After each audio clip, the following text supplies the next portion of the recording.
Um, so it's a long structure. In fact, there are two of these projects, but similar by the same architect. So he sees this is like it has the shape of a larger wall, and you would have housing. You have housing in there, but together it creates this strong image of being all part of a larger wall. And the same for the tower in Milan, the Torre Velasca, which also has such a very strong presence and image that he believes that could be a solution to reinforce the identity of the place and at the same time be flexible about the program. So this idea of making the city using strong forms that belong to the local history was used in design. That this was more, I think, more an exercise. I suspect the students, because the name here of Peter Riemann was one of the students. So Ungers, together with Remco Laat, who was the teaching assistant, they tried to imagine how Berlin, which was again very destructured at that time, it had been bombarded, many people left, so it was overly open with a lack of texture. So the approach here, the concept is to say, let's use this gross form, so this big form, in order to have a number of interesting places. So they use the metaphor of archipelago, a collection of islands, and instead of trying to invent something new, why not just using a good example, a fragment of a city that was already designed before, that worked well, and bring it here. So it's like a collection of very good designs that, in their view, are examples of design that can be put together in this idea of an archipelago. So you see here some of the projects. Yeah, you have, for instance, the Aubuy project by Le Corbusier, which, by the way, was not built, but then they would put it there. So that's actually really a collection of excellent design, independent objects, and that then each one has the capacity to accommodate different functions. But did it get implemented? Not when we look at the work of Ungers himself, he didn't really apply this concept, but you have Ricardo Bofill, who was a Spanish architect. He made some crazy stuff also, and that somehow respond to this idea of the gross form. So in this case, this is like a housing project that is a sort of agglomeration, conglomeration of the local housing type, but then in the form of a mountain that would somehow be dialogue with the mountain you see at the back there. He also made this crazy project, Walden 7 in Barcelona. Have you been there? Have you visited? So it's like a vertical city, basically. It's social housing, but really massive, and it has such a strong presence. I'm not sure that it's nice to live in. As a student in architecture, we could visit the shared streets, but it's still quite remarkable because of its size, because of its form, which was quite new at that time. And the idea here is really to create a little city on its own. And then at some point, it became a bit too much obsessed with image and references. So this is a social housing complex in France, I think in the periphery of Paris, which then literally makes a reference to the antique architecture, but you can imagine. So this is social housing. In some way, it makes you proud of living there, so it dignifies the function of a social housing. You don't live in a stupid apartment, you live really in a monument. But then I guess you cannot dry your clothes on the window, because it would ruin completely the whole effect. So there's a balance to be found there in providing a nice environment in which people can be proud of to live in, but also to have enough flexibility in the way you can appropriate the space and live in it in your own way. This is another project by a colleague of Botti, also Spanish, Manuel Nunez, and that's in Belgium. For those who want to explore Belgium during the weekend in Wallonia, in a former coal mining site. Social housing also, but then you see the English form of an amphitheater. Here also you could imagine that if one of the occupants has an umbrella, parasol, and different colors, then the whole image would be ruined. So again, the idea of how far can we go in this collective image to accommodate different hosts. Now, I would like to make, this was all about types and morphology and how you would inscribe your work today in the continuity with the past. This is more about the way we perceive our environment. And for this, I would like to ask you, you all have a piece of paper available, not too far, or maybe you ask a friend. And I will ask two volunteers to come here and help me, because I'll ask all of you to make a mental map of Leuven. So you know, normally you know Leuven a bit. So I will just, it will take 2 minutes, and it would be nice if two of you could come and sketch it here. So, okay, good. Okay, you have to win. Maybe you two first. You can come here. I hope we have this.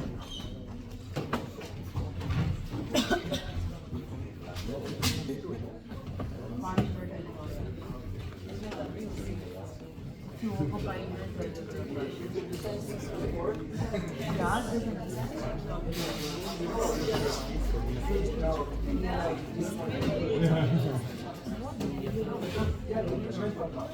you don't have to think too much about it. So do you all know what a mental map is? So a mental map is what do you remember from a text. So you close your eyes and you what you see from the text. It could be a plan.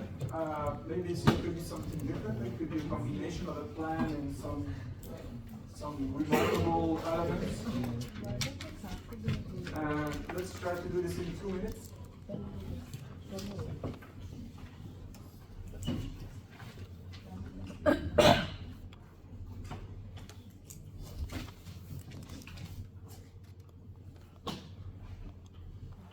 You have to first bring your papers.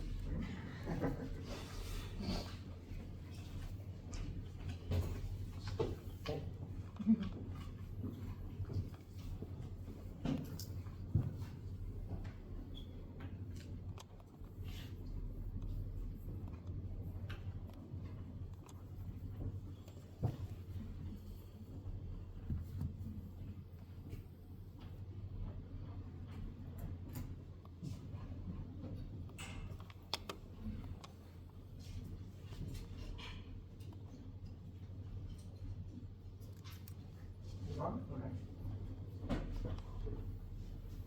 Maybe don't go too far, then you can explain it.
Okay, let's have a look. So first thing is really nice to see how different the two drawings are. So I also walked a bit, and I saw. Maybe raise your hand to looking at your drawing. Which one looks more like yours? Does your drawing look more like this one, or more like this one? Okay. And what is the main thing you have in common here? Anything else? What is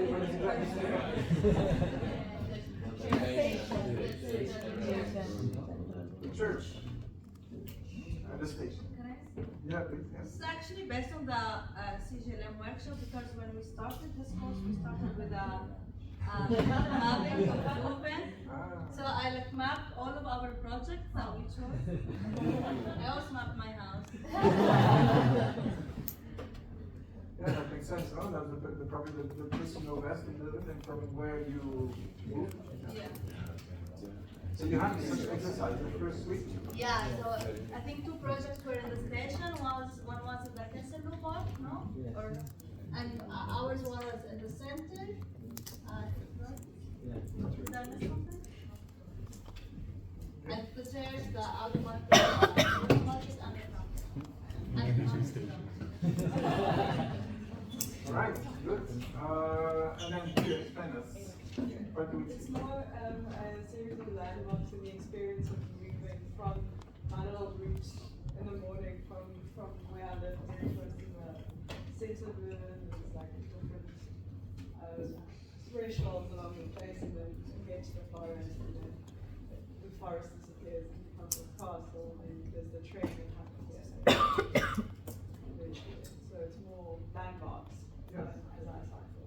But And then from eye level, right? Yes. As have you ever had the opportunity to fly over Leuven? Or it's just no, I honestly yeah. So yeah, I think the two are very, very interesting because they really show. This is a more abstract view, of course. Now we are more used to that because we look at maps. We have Google Earth. But then in medieval time, most maps were in fact like this. And this was trying to be a plan that was mainly elevation. yeah. And then, yeah, this one, as you say, is more about the way you experience space and you remember it from your eye level in the street. What the others were trying to organize. So this is exactly, thank you very much. Kevin Lynch, you probably already know him and his work, but it might be good to look back at his work. So he was an urban planner and very much interested in environmental psychology. So environmental psychology is still a science of how do you understand space around you. And he used this technique we just made now of mental map or cognitive maps to explore how people see, navigate, and remember urban spaces. Because one of the main critiques he had with regard to the modernist project is that it was too abstract, too anonymous, impossible to remember. We saw some pictures where with all the buildings exactly the same. He said we should learn from how people perceive, or how we all perceive and remember space, and use that in our design. So the term he's defining here is imagibility, or easier to pronounce, legibility. So the way a design conveys an image that makes a place memorable and easy to navigate. And in fact, if you look at maps from the medieval times, or children would also make such maps where it's a plan, but then the building you see it from you see the facade, and indeed it's much more easy to remember such things. So by doing several, this is a more contemporary example, but you see how San Francisco, it will be more or less a plan with the streets that are used. Interesting is that not everything is covered, because you may remember the places you use, from your home to your working place, or the bar you go to, the park.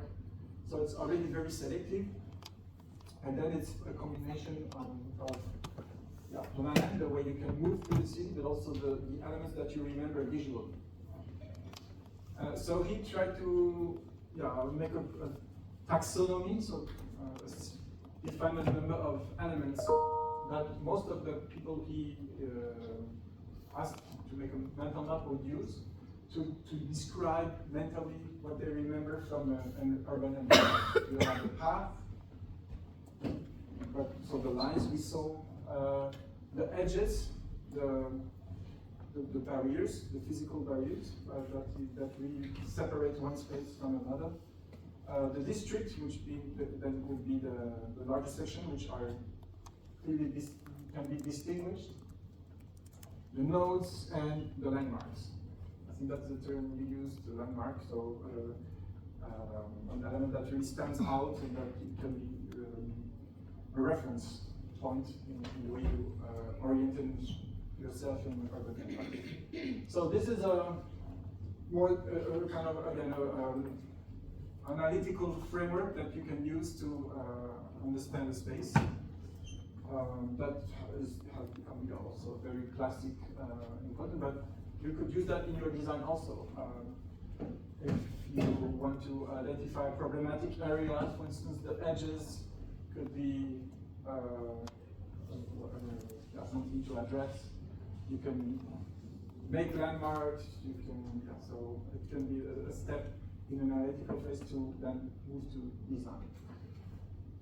Building on that, I'm not sure in fact if you, because it's almost at the same time, but this researcher, architect, Gordon Cullen, was very critical about the new towns. In the UK, you had all these new towns. He wrote a book in the 50s about it, saying it has a too low density, it's just lost objects in a big green field. You see it from the cover of the original edition of the book. So this is how new towns would look like from the 40s, 50s in the UK, and how he thinks a good city or a good urban environment should be. Much more complex, much denser, and articulated. So the term he's proposing is townscape, and it's about giving visual coherence and organization to the jumble of buildings, streets, and spaces that make up the urban environment. So it's not only about the image, let's say the static plan of the city, but the way these different spaces are articulated and how, as a pedestrian or a user of the city, you will enjoy the experience of these different spaces. So his work is partially written, but mainly the book is mainly about sketching the experience you can have as a user of an urban environment. So he proposed a number of concepts, like the one of maybe of how to describe your experience. One would be the serial vision. So that's a sequence of different moments you go through if you progress through, for instance, this building. So this is each time the step. So you enter, you pass through the door, you enter a long courtyard with a special, make sure that this is a column. And then again, you have a little passage on the left. And then you have a wider view on a church there on the right. And then the very narrow passage, and then finally the open landscape. So the experience of this place can be decomposed in a number of visions, and the sequential dimension of it will make it interesting. So this is also a sort of technique you can use to analyze how you experience space, and then you can play with that in your design.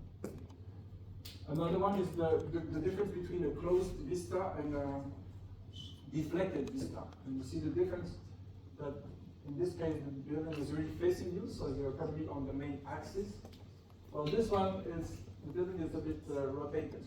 So it suggests that something more important must be happening on the right. So it's a sort of invitation for you to progress and look what happens around the corner.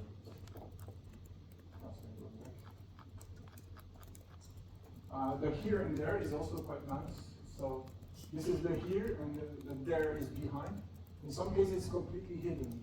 So there's no reason to go there. But if you have an element that emerges, or it could be the opening or an element that appeals you behind. So the there is manifesting itself, then it's an invitation to go to the next space. This is a bit similar to anticipation. So it's quite poetic as book. It's pictures or sketches and a little description. So basically, what he's valuing and then in old historic and urban environments is always dimension of surprise, suggestion, invitation, which was completely lacking in the modernist project, or the modernist plan, which is very predictable, it's all the same, and therefore very boring and not very exciting. So here, all these principles of being here, the feeling of enclosure, in plan, but also being covered, provides this, also a feeling of being contained and the sense of human scale, visual coherence. So there are 20, more than 25, I think, principles like this. Or punctuation, how a certain element can be a physical signal, create a pose, etc. So that's the townscape, which is a notion you can play with in your design or in analyzing a place or use it in your own design. This same idea of townscape was then further analyzed by Peter Bostelmann in the 90s, or this drawing from the early 90s, and then he wrote a paper or chapter in the book on it, and tried to also understand better what is this townscape experience and what are the parameters. So he's documenting the experience of a 5 minutes walk in Venice, and you see it's very in terms of phenomenological. So it's you only show what you perceive as a pedestrian. You don't know about what happens behind the street. So only the space and element that you see are represented here. And then it's using a plan, so a selected plan, and also this serial visions. And as you can imagine, Venice is a fantastic place as a pedestrian, with different squares and a little bridge. So you hardly get bored when you walk in Venice. And then he wanted to compare this experience of walking 5 minutes in Venice to other cities. So this would be a figure ground of different cities and kind of blocks and streets. And he made this exercise of comparing a 5 minutes walk. I'm not sure about which city it is, but it doesn't really matter. So here you see at the speed of a pedestrian for 5 minutes, you will see all of this. So many houses. Well, on the right, I think it's Washington, D.C. Just because of the scale of the blocks and only single buildings, the experience will be much less exciting, diverse. So that was a way to understand in plan how you can make this townscape experience more exciting. And so it helps you with the scale, the grain, the urban grain, the size of the buildings, in order to this image in motion. And then there were a number of more manual handbook trying to really apply these principles in design. It's a bit conservative, a bit too naive, but there was one book very much used in architecture education in the UK called Responsive Environments. It's the idea that the urban environment should be legible in terms of hierarchy, in terms of mental map, so having a number of elements that you can remember. Also the idea of permeability, that you should provide as much choice and opportunities as possible. So here you see two options. To go from A to B, you would have In fact, it's all quite comparable. But yeah, the more choice you have, the more enjoyable environment can be. All right, I propose to make a little break.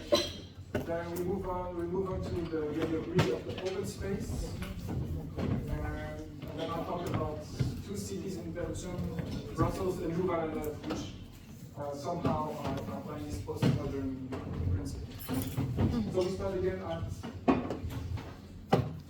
47 minutes, is enough?